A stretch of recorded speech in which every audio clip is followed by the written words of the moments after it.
ইরানের হামলা ইসরায়েলের কতটা ক্ষতি করেছে তার সামান্য কিছু অংশ প্রকাশিত হয়েছে।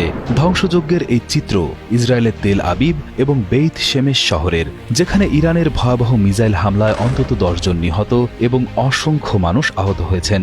বেশিরভাগ ইরানি মিসাইল ইসরায়েলের আকাশ প্রতিরক্ষা ব্যবস্থা আটকে দিলেও যে কয়টি মিসাইল মাটিতে পড়েছে তাতেই এই ভয়াবহ ক্ষয়ক্ষতি হয়েছে।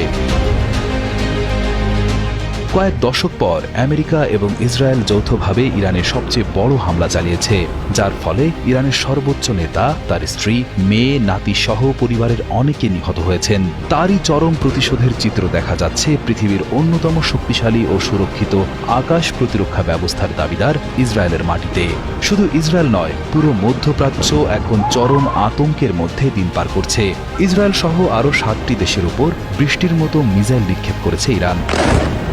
এই দেশগুলোর মধ্যে এমন কিছু জায়গাও রয়েছে যেখানে আমেরিকার সামরিক ঘাঁটি রয়েছে। ইরানের দাবি, তাদের উপর করা এই হামলা সম্পূর্ণ বেআইনি এবং বিনা উস্কানিতে করা হয়েছে।